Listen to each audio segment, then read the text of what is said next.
ઉત્સાહ એ માનવ જીવનમાં એક મહત્વનું રસાયણ છે જે જીવનને જીવંત અને ગતિશીલ બનાવે છે. ઉત્સાહ વગરના પ્રયત્નો નિર્જીવ બની જાય છે અને સફળતાની દિશા ધૂંધળી લાગે છે. ઉત્સાહ મનમાં આશા જગાવે છે અને મુશ્કેલ સમયમાં આગળ વધવાની શક્તિ આપે છે. ઉત્સાહ હોય ત્યારે સામાન્ય કાર્ય પણ આનંદદાયક બની જાય છે.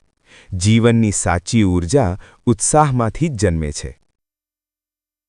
આજની વાર્તા ઉત્સાહ એ માનવ જીવનમાં એક મહત્વનું રસાયણ છે.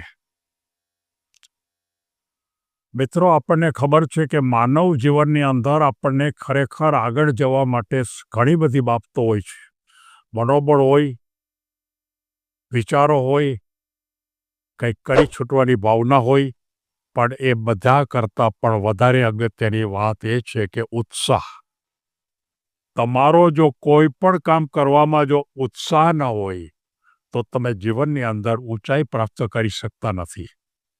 અને એ અનુસંધાનમાં મારે એક વાર્તા લેવી છે.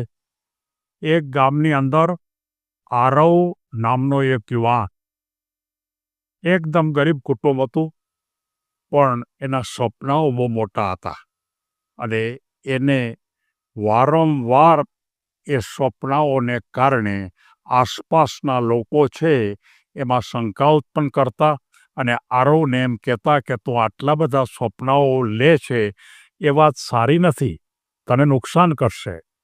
ત્યારે એના મનમાં એક જ વાત આવતી કે મારે શીખવું છે, ખૂબ શીખવું છે, વધારે ઊંચાઈ ઉપર જવું છે અને શીખવામાં હું ક્યારેય પાછો ન પડીશ. અને એની અંદરનો એનો જે ઉત્સાહ હોય એ ઉત્સાહ એટલો બધો ભરપૂર હોય કે ગામના માણસોને પણ એમ થાય કે ક્યારેક આના ઉત્સાહને જોઈને પણ ગામના માણસો રાજી પણ થાય અને ક્યારેક કેટલાક માણસો એમ પણ કહે કે આટલો બધો ઉત્સાહ હોય ખરો, ગાંડ પણ છે, પણ તેમ છતાં પણ એ પોતે ગમે તેવી મુશ્કેલી હોય, ગમે તેવા પ્રશ્નો હોય તો ઉત્સાહપૂર્વક કામની શરૂઆત કરે. એમને કંઈક જીવનમાં બનવું હતું, જીવનમાં કંઈક કરવું હતું. શું કરવું? એટલે એને પહેલાં એમ કીધું કે મારે કોઈ એક ઉત્તમ પ્રકારની શૈક્ષણિક સંસ્થા ઊભી કરવી છે. પણ એની પાસે અનુભવ તો નહોતો, એની પાસે બીજું કોઈ જ્ઞાન પણ નહોતું, એને કોઈ શીખવાડે એ પ્રકારની પણ વાત નહોતી. એટલે કે એને એમ થયું કે હું પુસ્તકોમાંથી શીખતો જઈશ અને આસપાસના ગામડાના જે શિક્ષકો છે એની પાસેથી પણ હું જ્ઞાન મેળવતો જઈશ. અને એના સાથોસાથ એણે ગામના કેટલાક નાના છોકરાઓને મફતમાં ભણાવવાનું શરૂઆત કરી. પહેલાં તો કોઈ આવતા નહોતા, પણ ધીમે આ આરવની એક પદ્ધતિ એવા પ્રકારની હતી કે છોકરાને બહુ મજા પડે. રમતા શીખવાડે. કોઈને કોઈ માનો કે કોઈ ગણિતની વાત છે, કોઈ કોયડાના રૂપમાં પણ ભણાવે, કોઈને કોઈ દાખલાઓ પણ સરળતાથી કોઈ જમીન ઉપર અથવા તો કોઈ દિવાલ ઉપર એ બતાવે અને બાળકોને ખૂબ મજા આવે. ને એક સમય એવો થયો કે ખરેખર એની પાસે બાળકોની સંખ્યા 100 કરતાં વધારે થઈ ગઈ. ગામમાં કોઈ શાળા પણ નહોતી અને એ બાળકો એની પાસે આવતા હતા. પણ આ આરવનો એક મહત્વનો સિદ્ધાંત એ હતો કે કોઈ પણ બાળક પાસેથી એક પણ પૈસો ફી ન લેતા. મિત્રો, મારે તમને બધાને કહેવાનું છે કે આરવની વાત છે બહુ અગત્યની છે કે તમારે જ્યારે ખરેખર કોઈ તાલીમ લેવાની હોય અને તાલીમના અનુસંધાને તમારે કોઈ કામ કરવાનું હોય ત્યારે કામની અંદર જેના માટે તમે કામ કરો એની પાસેથી ફી ન લેતા. એ તમને શીખવાડે છે એ કામ કરવાનું. અને એણે આરવે આ વાતને બહુ ગંભીરતાથી લીધી. બાળકોમાં એકદમ ઉત્સાહ ભરી દે, વાર્તાઓ કે રમતગમતની અંદર પોતે હારોહાર રમવા માંડી જાય અને એક એવા પ્રકારનું ઉત્સાહી વાતાવરણ ભેગું કરી દે કે બાળકોને બહુ મજા આવે. એનો સમય હોય એના કરતાં અડધી કલાક વહેલા આવીને પણ બાળકો બેસી જાય.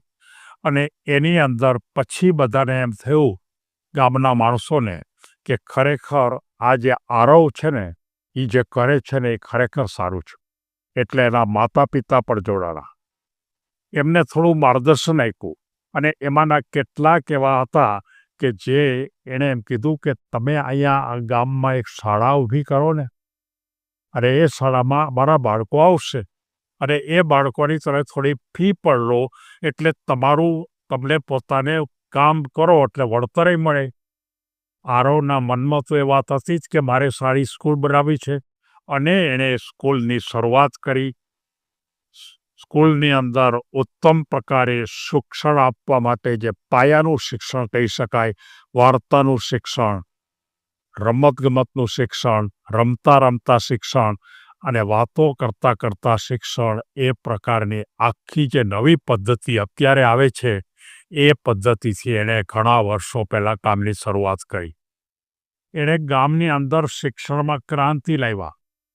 અભણ માણસો માટે જુદી વ્યવસ્થા, રાત્રે ભણાવે મોટી ઉંમરના હોય તો, દિવસના ભાગમાં વિદ્યાર્થીને ભણાવે અને બપોરના ભાગમાં કેટલાક બહેનો હોય કે જે અભણ હોય તો એને પણ ભણાવે, પણ એની પાસેથી પૈસા ન લે. માનસિક રીતે આરવ બહુ તેજસ્વી હતો અને અશક્યને શક્ય બનાવવા માટેનો એના મનમાં એક જ વાત, ઉત્સાહ. એ થાય જ, હું કરી જ શકું, મારામાં એટલો ઉત્સાહ છે.